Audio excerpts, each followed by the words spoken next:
Episode number 912, Imposter Syndrome. You're listening to the official BNI podcast with BNI founder and Chief Visionary Officer, Dr. Ivan Misner. Stay tuned for networking and referral marketing tips from the man who's been called the father of modern networking, along with suggestions and insights into getting the most from your membership in the world's largest networking organization, BNI. Hello, everybody, and welcome back to the official BNI podcast.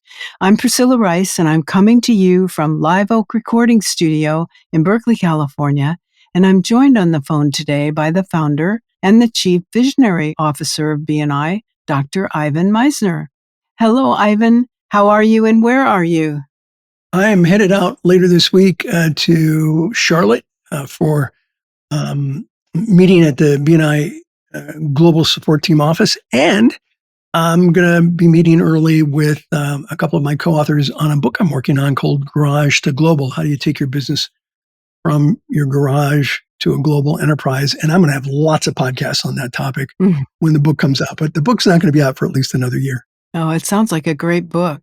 Yeah, I'm really excited about this. This will be one of my bigger books, I believe. It's going to be, I think it's going to be well received. I bet it will be. Okay, tell us about imposter syndrome. Yeah, so let me start with a definition for those who may not be familiar with it. Imposter syndrome is a concept where people experience a feeling like they're a fraud, that they lack competence and they don't deserve their success. They're not smart enough, they're not good enough, and they feel like they're an imposter in the role that they have.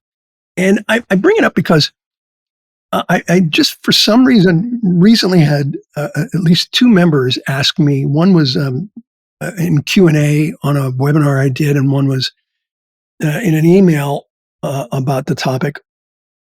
And so I ended up doing a blog on it. And one of my kids asked me about a year or two ago about imposter syndrome because they were feeling less than for some reason. And so I came up with some ideas on how to deal with imposter syndrome. And I thought it might make, actually, Dana, my assistant, said, hey, this would make a good podcast. So again, another podcast that I've done because of my assistant, who's great. Everybody needs a Dana. She's amazing. Oh, yeah. So let's talk about dealing with imposter syndrome. Successfully dealing with these feelings of lack of competence or that you don't deserve success really requires a combination of mindset shifts, practical strategies, and ongoing self-awareness. And here's a handful of them. I'm going to give you 9 different techniques to think about or concepts to think about in dealing with imposter syndrome. One is understand that thoughts of self-doubt don't define reality. They're just feelings. They're not facts. So when you're feeling self-doubt, it's not necessarily reality. It's just the way you feel at the moment. I mean, I remember when I took my oral exams for my doctoral dissertation, Priscilla, I walked out of the 2-hour exam feeling like a total idiot. Oh, wow. I thought, oh my goodness, I'm trying to get a doctoral degree in the specialization in leadership and organizational behavior, and I don't know anything. They just ripped me apart. And I mean, it was a horrible afternoon, and I definitely had self-doubt at that moment until I realized that was their job. Their job was to make sure that I could withstand very difficult questions. And I knew what I was capable of, and I came back around, but we all have it. So at some point in our life, we have self-doubt. But they don't really define reality. They're just the feelings we have. So number 2 is reframe negative self-talk. Replace self-doubt with grace. Instead of saying, I don't belong here, say, I'm learning and I'm growing like everyone else. Focus on progress over perfection. No one has all the answers. And I think one of the books that I read when I was, I think 17 years old, I was actually given a cassette tape by my high school football coach, and I think I've mentioned it in a previous podcast, Psycho-Cybernetics by Maxwell Maltz. Old book, written in the 60s. But it really talked about, reducing negative self-talk and really focusing on positive self-talk, and that you become the person that you are talking about, as opposed to the, and if you're talking positively about yourself, you become that. If you're talking negative about yourself, you become that. And so replace self-doubt with grace. 3, track your success, achievements, and positive feedback. From feedback from your colleagues, clients, or mentors. For example, I have a file that goes back almost 25 years, an email file of all the emails where people said, "Oh, BNI has made a huge difference in my life. Thank you so much. I keep that. I have 25 years worth of these positive comments. And every now and then I go in and I read, especially when somebody's mad about something, I'll go in and read a few of those and go, okay, I feel a little bit better. So, track your success or your achievements in some way. Revisit this podcast when you start feeling inadequate. Come back to this podcast and listen to it again. Number 4, talk to a mentor or trusted friend. Mentors and peers often provide perspective and reassurance. That's really true. In Who's in Your Room, I talk about engines and anchors, people who are anchors and bring you down, and people who are engines who make you a better version of yourself. Talk to the engines. Talk to the people who are trusted friends and engines that make you a better version of yourself. Many people that you admire have felt the same way at one point in their life. Hearing their experiences can normalize your feelings, like me talking about feeling like an idiot when I walked out of my oral exams. People may not think that about me, but I felt like that. I really did. I was incredibly depressed. And so hearing somebody else's experience normalizes your feelings. 5, recognize the role of luck versus effort. Imposter syndrome makes people attribute their success to luck or external factors rather than their hard work. And you got to challenge this by listing specific actions you took to achieve the results. I remember one person saying, I got this referral, but it was just dumb luck that I got the referral. And it was a great referral, and he made millions. He made hundreds of thousands. It was a multi-million-dollar project, but he made 6 figures on the project. And he said it was luck.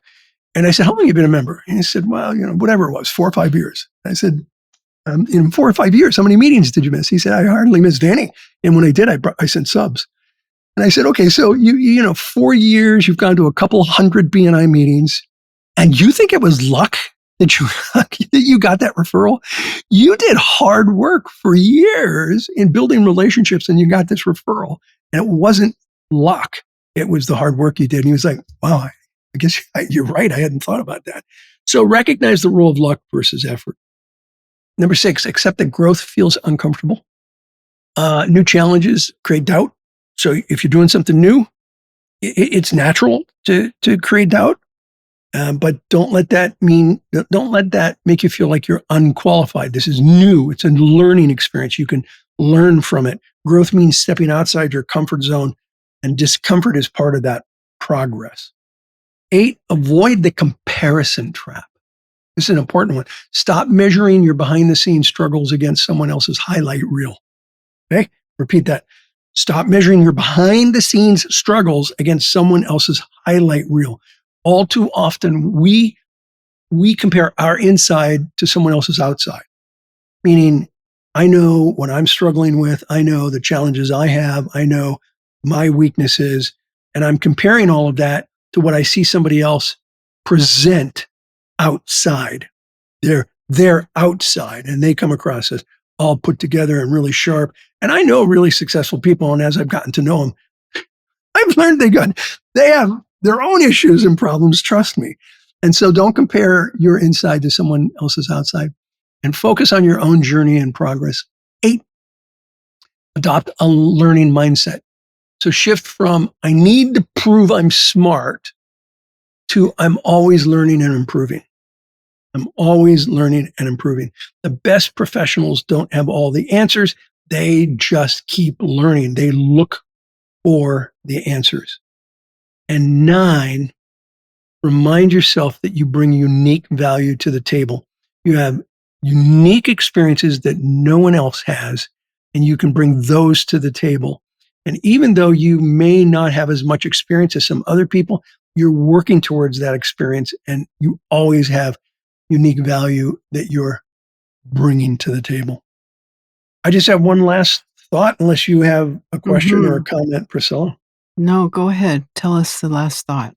So my final thought is that imposter syndrome doesn't disappear overnight, but recognizing it, reframing it, and taking small intentional actions can help you build confidence and keep moving forward.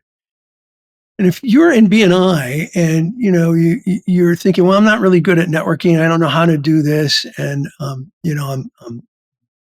kind of faking it right now. I faked it for a long time. Okay. I didn't know how to network. I method acted my way through the process for the first year or two.